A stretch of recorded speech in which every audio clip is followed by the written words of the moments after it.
When siblings Amanda and Jake stumbled upon the forgotten carnival on a detour through the woods, they couldn't resist exploring. Its rusted rides and faded banners whispered secrets of a vibrant past.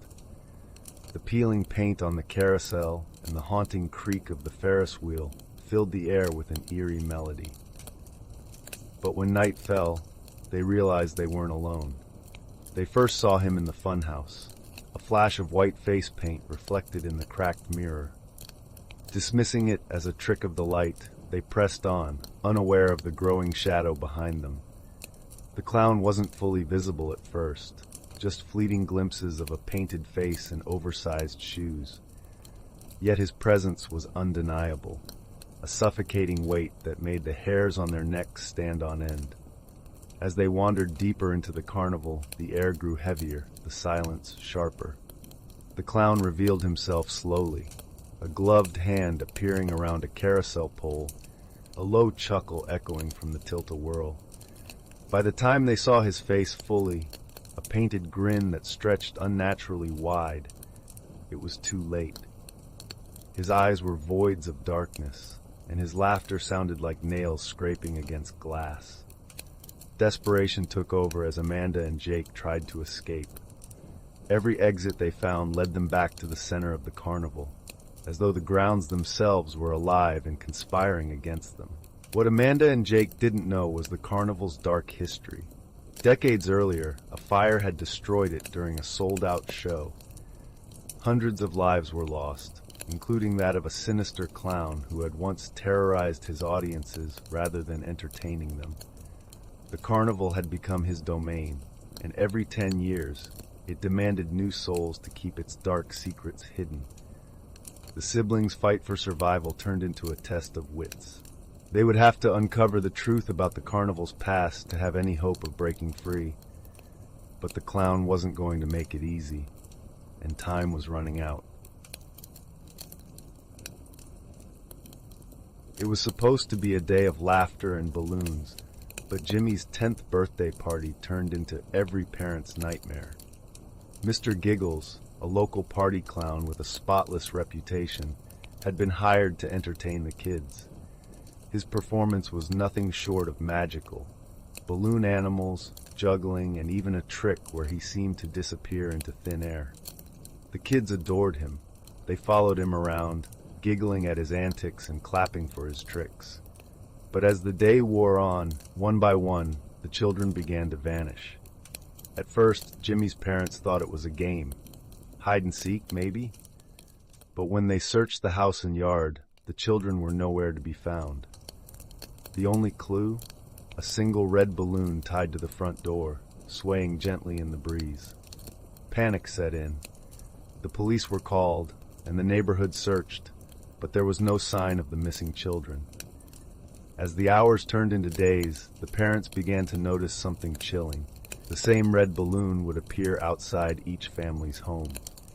When Jimmy's mother checked the footage from the security camera, her blood ran cold. The clown, his painted smile now grotesque and sinister, was seen leading the children away, disappearing into the woods behind their house. The truth unraveled slowly. Mr. Giggles wasn't just an entertainer. He was a predator.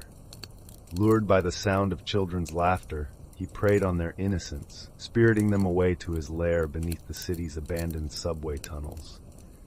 Parents banded together to find their missing kids, but Mr. Giggles had prepared for this moment. His games weren't over yet. As the parents ventured into the tunnels, they discovered horrifying evidence of the clown's previous victims. Scraps of torn clothing and faded toys littered the damp, dark corridors. And when they finally confronted Mr. Giggles, they realized the terrifying truth. He wasn't human at all. His laughter echoed like a curse, and his form shifted in the shadows, becoming something otherworldly. To save their children, the parents would have to confront not just the clown, but their own darkest fears.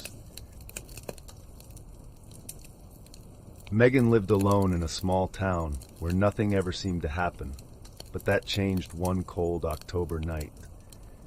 As she prepared for bed, she noticed something unusual. A a smiley face drawn in the condensation on her bedroom window. She brushed it off as her imagination and went to sleep. The next night, the smiley face appeared again, this time accompanied by a smudged handprint.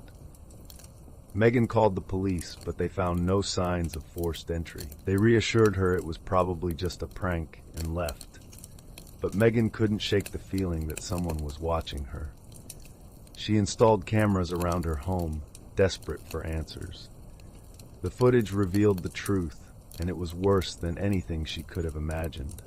A clown, his makeup cracked and smeared, his grin impossibly wide, had been watching her for weeks. Every night he'd crawl up to her window and leave his mark. Sometimes he'd tap on the glass, his gloved fingers leaving streaks on the pane. Other times he'd simply stand there, staring. One night, Megan woke up to a faint creak. She froze, her breath catching in her throat. When she turned on the light, her heart stopped. The clown was standing at the foot of her bed, his head tilted, his eyes gleaming with malice. The cameras had captured him entering her home, his movements unnaturally slow and deliberate. Megan's terror escalated as she realized the clown wasn't just tormenting her. He was toying with her sanity.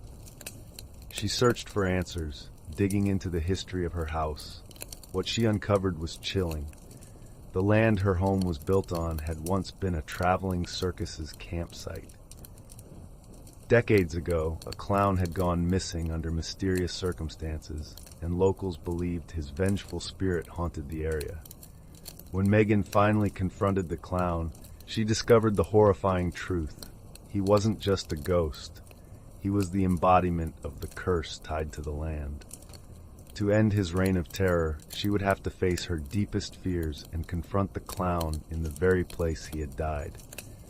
But even then, there was no guarantee she'd make it out alive. In the quiet town of Hillsborough, rumors spread of a clown lurking in storm drains. It seemed like an urban legend until children started disappearing. 8-year-old Lucas went missing, leaving his torn backpack near a drain. Days later, Emily vanished, her shoe found beside another grate. The town was gripped with fear as parents kept their children inside. 12-year-old Dylan didn't believe the stories. One afternoon, he stopped at a storm drain, peering inside to prove the rumors wrong. "Hello?" he called out.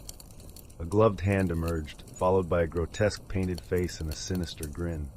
"Do you want to play?" the clown asked, his laughter echoing.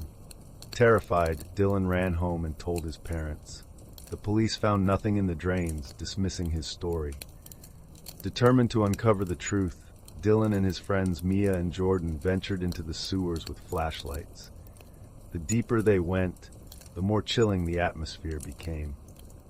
They found remnants of the missing children, torn clothing, toys, and graffiti of twisted clowns covering the walls. Suddenly, the clown appeared, his wide grin glowing in the dim light. "Welcome to my circus," he said, his voice menacing. The kids ran, but the labyrinth-like sewers seemed to shift, trapping them. One by one, the clown cornered them, toying with their fear. Dylan realized they couldn't escape unless they destroyed the clown's lair. Spotting a leaking gas pipe, he lit it with his flashlight.